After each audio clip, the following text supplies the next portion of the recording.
Assalamualaikum warahmatullahi wabarakatuh. Baiklah, dari video kami dari kelompok 1 membahas tentang pajak penghasilan umum. Yang pada kesempatan ini, yang pertama saya Sapria Rahman, kemudian Alda Sapitri, selanjutnya Dwi Putri Arya Hayati, dan yang terakhir adalah Suryani. Pada kesempatan ini kami membahas tentang pajak penghasilan umum.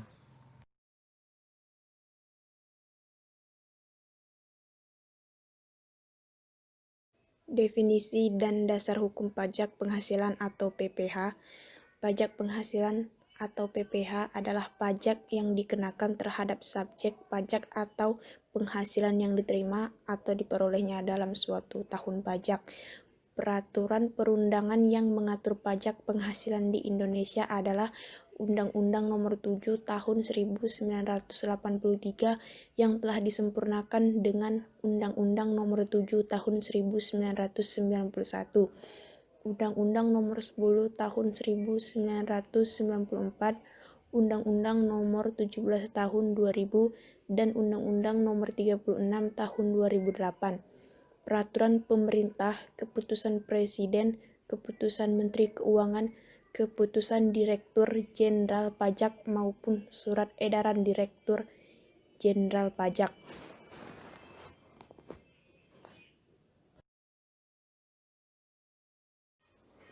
Selanjutnya, pengertian dan pengelompokan subjek pajak. Subjek pajak penghasilan adalah segala sesuatu yang mempunyai potensi untuk memperoleh penghasilan dan menjadi sasaran untuk dikenakan pajak penghasilan. Berdasarkan pasal 2 ayat 1 Undang-Undang Nomor 36 Tahun 2008, subjek pajak dikelompokkan sebagai berikut. Yang pertama, orang pribadi dan warisan. Orang pribadi sebagai subjek pajak dapat bertempat tinggal atau berada di Indonesia ataupun di luar negeri. Penunjukan warisan yang belum terbagi sebagai subjek pajak pengganti dimaksudkan agar pengenaan pajak atas penghasilan yang berasal dari warisan tersebut tetap dapat dilaksanakan. Yang kedua, subjek pajak badan. Subjek pajak badan adalah sekumpulan orang dan atau modal yang merupakan kesatuan baik yang melakukan usaha maupun yang tidak melakukan usaha, yang meliputi perseroan terbatas, perseroan komanditer, perseroan lainnya, badan usaha milik negara atau badan usaha milik daerah dengan nama dan dalam bentuk apapun, kongsi, koperasi, dan lain-lain. Yang ketiga, subjek pajak bentuk usaha tetap atau BUT. Bentuk usaha tetap adalah bentuk usaha yang dipergunakan oleh orang pribadi yang tidak bertempat tinggal di Indonesia. Orang pribadi yang berada di Indonesia tidak lebih dari 183 hari dalam jangka waktu 12 bulan.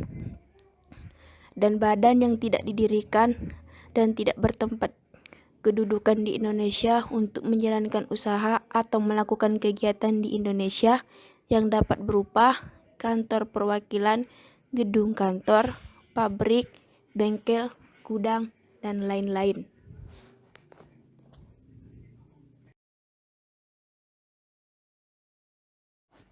Subjek pajak dalam negeri. Subjek pajak dalam negeri terdiri dari yang pertama, subjek pajak orang pribadi, yaitu orang pribadi yang bertempat tinggal atau berada di Indonesia lebih dari 183 hari, tidak harus berturut-turut dalam jangka waktu 12 bulan, atau orang pribadi yang dalam suatu tahun pajak berada di Indonesia dan mempunyai nilai bertempat tinggal di Indonesia. Yang kedua, subjek pajak badan, yaitu badan yang didirikan atau bertempat kedudukan di Indonesia, kecuali unit tertentu dari badan pemerintah yang memenuhi KRIA. Yang pertama, pembentukannya berdasarkan ketentuan peraturan perundang-undang. Yang kedua, pembiayaannya bersumber dari anggaran pendapatan dan belanja negara atau anggaran pendapatan dan belanja daerah. Yang ketiga, penerimaannya dimasukkan dalam anggaran pemerintah pusat dan pemerintah daerah. Yang keempat, pembukuannya diperiksa oleh aparat pengawasan fungsional negara. Yang ketiga, subjek pajak warisan, yaitu warisan yang belum dibagi sebagai satu kesatuan menggantikan yang berhak.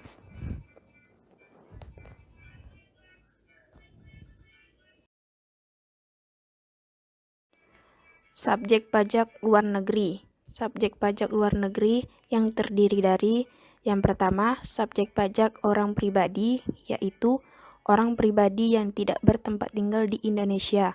Orang pribadi yang berada di Indonesia tidak lebih dari 183 hari dalam jangka waktu 12 bulan. Yang menjalankan usaha atau melakukan kegiatan melalui bentuk usaha tetap di Indonesia dapat menerima atau memperoleh penghasilan dari Indonesia, bukan dari menjalankan usaha atau melakukan kegiatan melalui bentuk usaha tetap di Indonesia. Yang kedua, subjek pajak badan, yaitu menjalankan usaha atau melakukan kegiatan melalui bentuk usaha tetap di Indonesia, dapat menerima atau memperoleh penghasilan dari Indonesia, bukan dari menjalankan usaha atau melakukan kegiatan melalui bentuk usaha tetap di Indonesia.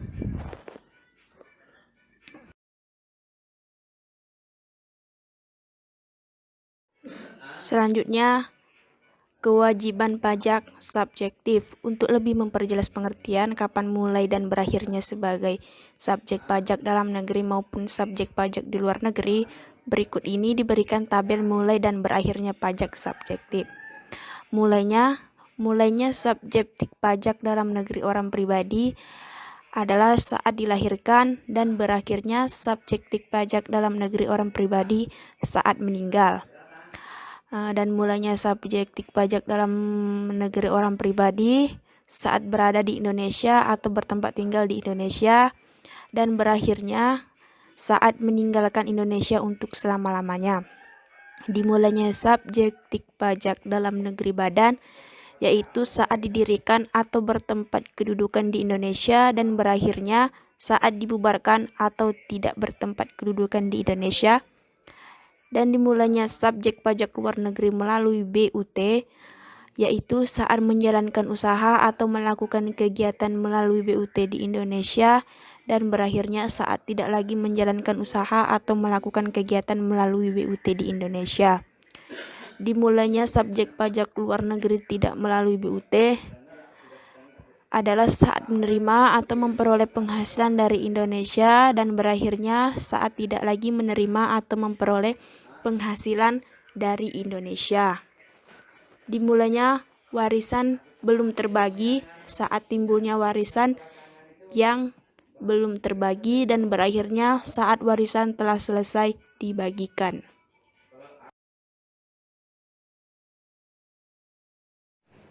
Tidak termasuk subjek pajak. Yang tidak termasuk subjek pajak adalah yang pertama, kantor perwakilan negara asing.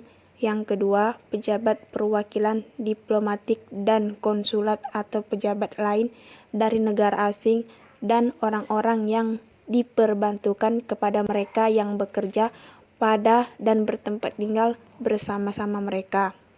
Dengan syarat yang pertama, bukan warga negara Indonesia dan di Indonesia tidak menerima atau memperoleh penghasilan lain di luar jabatannya di Indonesia. Yang kedua, negara yang bersangkutan memberikan perlakuan timbal balik.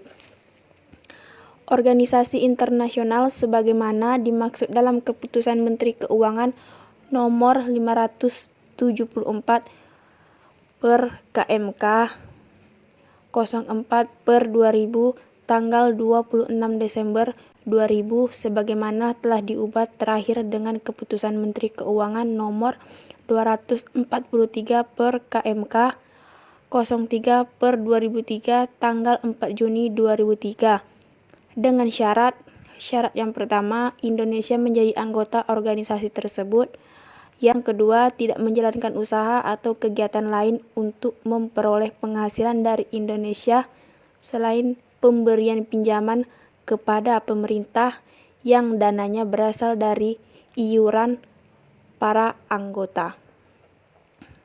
Pejabat perwakilan organisasi internasional sebagaimana dimaksud dalam Keputusan Menteri Keuangan 574 per KMK 04/2000 tanggal 26 Desember 2000 sebagaimana telah diubah terakhir dengan Keputusan Menteri Keuangan nomor 243 per KMK 03/2003 tanggal 4 Juni 2003 dengan syarat yang pertama bukan warga negara Indonesia, yang kedua tidak menjalankan usaha, kegiatan, atau pekerjaan lain untuk memperoleh penghasilan di Indonesia.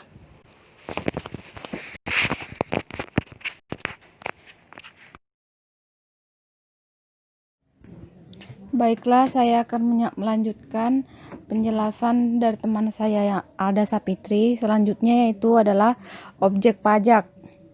Yang menjadi objek pajak adalah penghasilan, yaitu setiap tambahan kemampuan ekonomis yang diterima atau diperoleh wajib pajak, baik yang berasal dari Indonesia maupun dari luar negeri, yang dapat dipakai untuk konsumsi atau untuk menambah kekayaan wajib pajak yang bersangkutan dengan nama dan dalam bentuk apapun, termasuk yang pertama, pergantian atau imbalan berkenaan dengan pekerjaan atau jasa yang diterima atau diperoleh termasuk gaji, upah, tunjangan, honorarium, komisi, bonus, gravitasi, uang pensiun, atau imbalan dalam bentuk lainnya, kecuali ditentukan dalam undang-undang. Yang kedua, hadiah dari undian atau pekerjaan atau kegiatan dan penghargaan laba usaha. Yang ketiga, laba usaha, dan yang keempat yaitu keuntungan karena penjualan atau karena pengalihan harta dan lain-lain.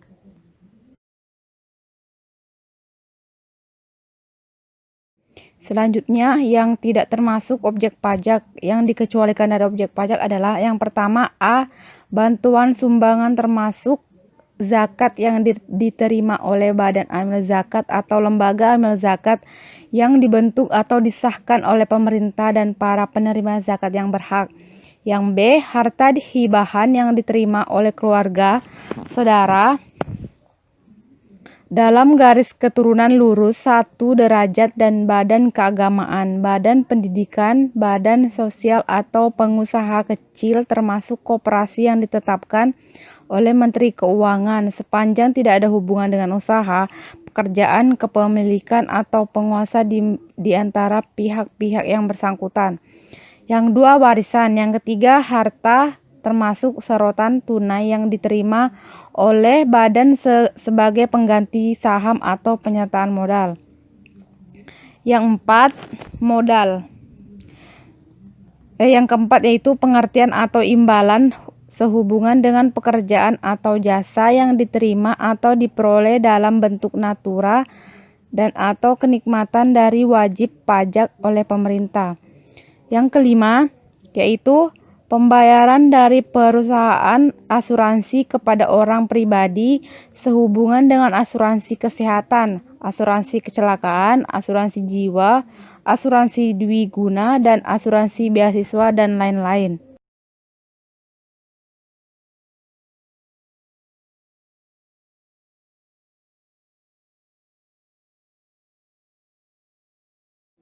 Selanjutnya yaitu pencatatan dan pembukuan. Yang diwajibkan penyelenggaraan pembukuan adalah yang pertama, wajib pajak badan. Yang kedua, wajib pajak orang pribadi yang melakukan kegiatan usaha atau pekerjaan bebas dengan peredaran bruto sebesar 600 juta rupiah atau lebih dalam 1 tahun. Dikecualikan dari kewajiban penyelenggaraan pembukaan tetapi wajib melakukan pencatatan. Yang pertama, yang A, wajib pajak orang pribadi yang melakukan kegiatan usaha atau pekerjaan bebas yang diperoleh menghitung penghasilan neto dengan menggunakan norma perhitungan neto. Peredaran usaha kurang dari 600 juta dalam 1 tahun. Yang B, wajib pajak orang pribadi yang tidak melakukan kegiatan usaha atau pekerjaan bebas. Selanjutnya yaitu dasar pengenaan pajak. untuk wajib pajak dalam negeri dan untuk usaha tetap atau BUT, yang menjadi dasar pengenaan pajak adalah penghasilan dan kena pajak. Sedangkan untuk wajib pajak luar negeri adalah penghasilan bruto. Besarnya penghasilan kena pajak untuk wajib pajak badan dihitung sebesar penghasilan neto, sedangkan untuk wajib pajak orang pribadi dihitung sebesar penghasilan neto, dikurangi dengan penghasilan tidak kena pajak. Secara singkat dapat dirumuskan sebagai berikut, yaitu penghasilan kena pajak atau WP badan sama dengan penghasilan neto, atau penghasilan kena pajak WP orang pribadi sama dengan penghasilan neto per PTKP.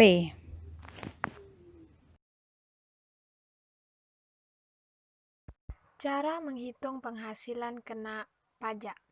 Penghitungan besarnya penghasilan neto bagi wajib pajak di dalam negeri dan badan usaha tetap dapat dilakukan dengan dua cara. Yang pertama yaitu dengan menggunakan pembukuan, dan yang kedua yaitu menggunakan norma penghitungan penghasilan neto.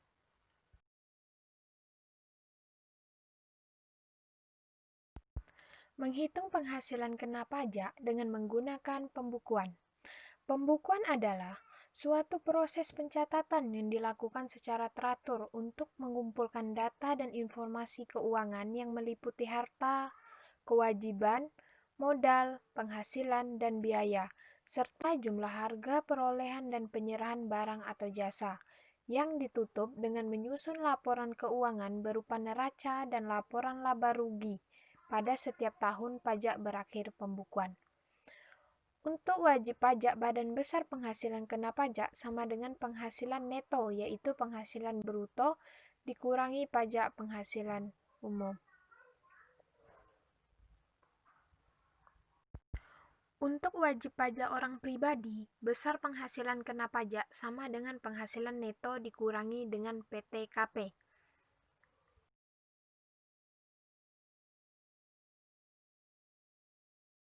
Menghitung penghasilan kena pajak dengan menggunakan norma penghitungan penghasilan neto. Apabila dalam menghitung penghasilan kena pajak, wajib pajak menggunakan norma perhitungan penghasilan neto. Besarnya penghasilan neto adalah sama besarnya dengan besarnya presentasi norma perhitungan.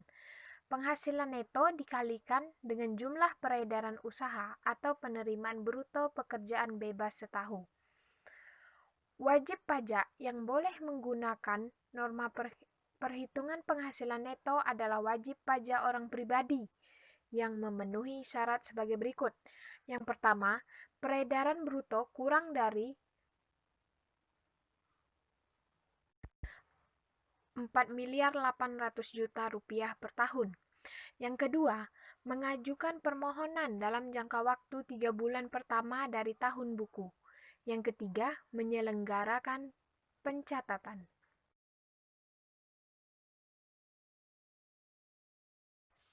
Selanjutnya adalah contoh perhitungan pajak yang terutang dengan menggunakan norma perhitungan penghasilan neto. Wajib pajak anto kawin, istri tidak bekerja dan memiliki 3 orang anak.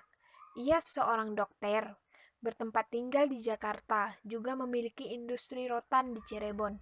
Misalnya, besar presentasi norma untuk industri rotan di Cirebon 12,5% dan dokter di Jakarta 45%. Peredaran usaha dari industri rotan Cirebon setahun yaitu 400 juta rupiah. Penerimaan bruto seorang dokter di Jakarta setahun yaitu 100 juta rupiah. Nah, di situ ada perhitungannya, bisa teman-teman lihat.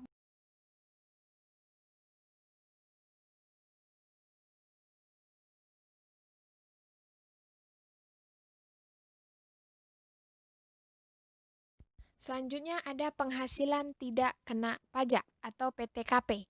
Biasanya PTKP setahun yang berlaku mulai tahun 2006 adalah yang pertama 15.840.000 rupiah untuk wajib pajak orang pribadi. Yang kedua 1.320.000 rupiah tambahan untuk wajib pajak yang kawin. Yang ketiga, Rp15.840.000 tambahan untuk seorang istri yang penghasilannya digabung dengan penghasilan suami, dengan syarat yaitu penghasilan istri tidak semata-mata diterima atau diperoleh dari suatu pemberi kerja yang telah dipotong pajak berdasarkan ketentuan dalam Undang-Undang PPh Pasal 21 dan pekerjaan istri tidak ada hubungan dengan usaha atau pekerjaan bebas suami atau anggota keluarga lain. Yang keempat yaitu Rp1.320.000 tambahan untuk setiap anggota keluarga, sedarah dan keluarga semenda dalam garis keturunan lurus serta anak angkat menjadi tanggungan sepenuhnya, maksimal 3 orang.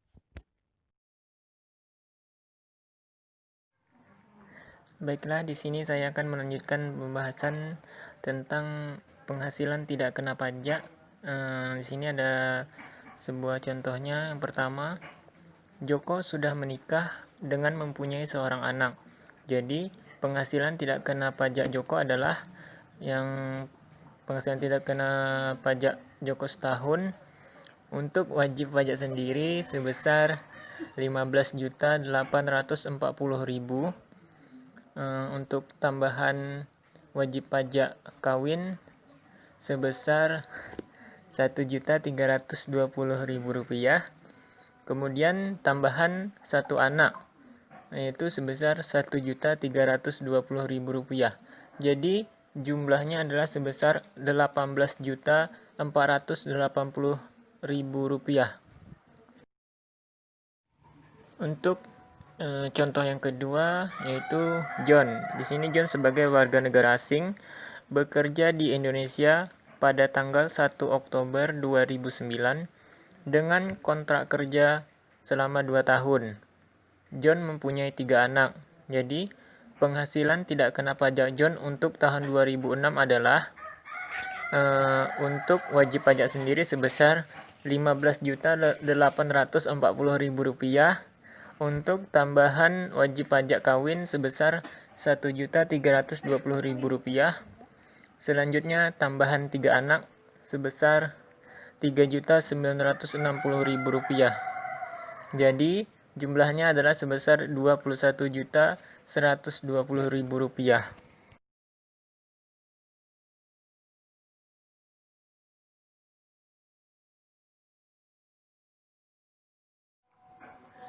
Kemudian tarif pajak. Sesuai dengan pasal 17 Undang-Undang PPh, besarnya tarif pajak penghasilan adalah sebagai berikut. Untuk yang pertama, wajib pajak orang pribadi dalam negeri, di mana dapat kita ketahui lapisan penghasilan kena pajaknya untuk sampai dengan 25 juta rupiah, tarif pajaknya sebesar 5%.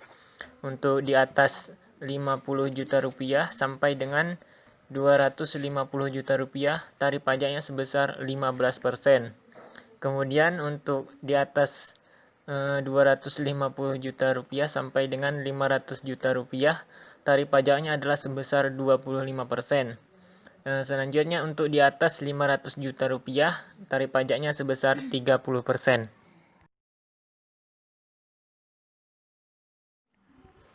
Untuk yang kedua, wajib pajak badan usaha dalam negeri dan bentuk usaha tetap.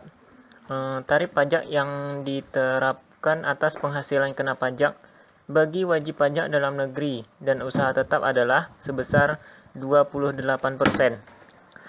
Tarif pajak bagi wajib pajak dalam negeri dan bentuk usaha tetap mulai berlaku sejak tahun pajak 2010, diturunkan menjadi 25%.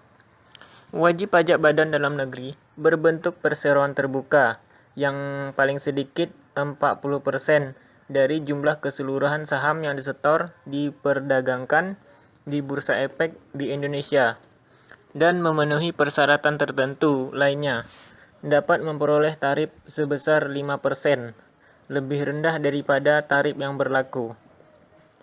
Wajib pajak badan dalam negeri dengan peredaran bruto sampai dengan 50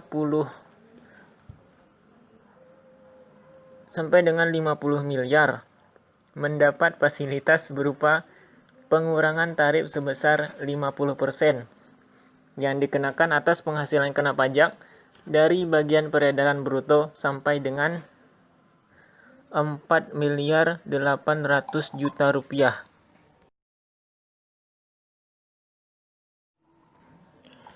Pemotongan atau pemungutan pajak penghasilan yang bersifat final. Dalam ketentuan mengenai pajak penghasilan yang berlaku saat ini, ada beberapa jenis penghasilan yang dikenakan pemotongan atau pemungutan pajak yang bersifat final. Penghasilan dikenakan pemotongan atau pemungutan PPh yang bersifat final tetap dilaporkan dalam surat pemberitahuan. Hanya saja, jumlahnya tidak dijumlahkan dengan penghasilan lainnya. Pajak yang sudah dipotong tidak diperhitungkan sebagai kredit pajak.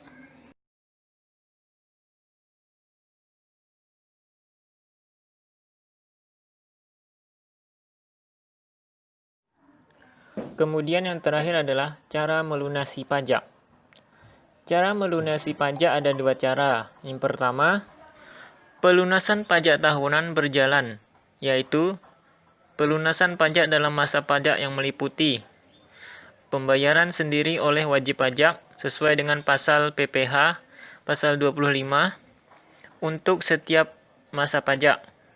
Selanjutnya, pembayaran pajak melalui pemotongan atau pemungutan pihak ketiga berupa kredit pajak yang dapat diperhitungkan dengan jumlah pajak yang terutang selama tahun pajak.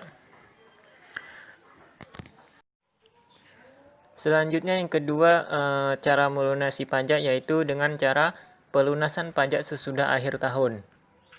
Pelunasan pajak sesudah tahun pajak berakhir dilakukan dengan cara yang pertama, membayar pajak yang kurang disetor, yaitu dengan menghitung sendiri jumlah pajak penghasilan yang terutang untuk suatu tahun pajak dikurangi dengan jumlah kredit pajak tahun yang bersangkutan. Yang kedua, membayar pajak yang kurang disetor berdasarkan surat ketetapan pajak atau surat tagihan pajak yang ditetapkan oleh Direktur Jenderal Pajak apabila terdapat bukti bahwa jumlah pajak penghasilan terutang tidak benar.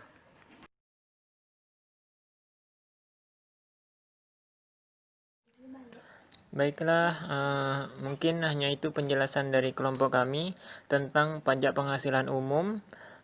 Lebih dan kurang mohon maaf. Assalamualaikum warahmatullahi wabarakatuh.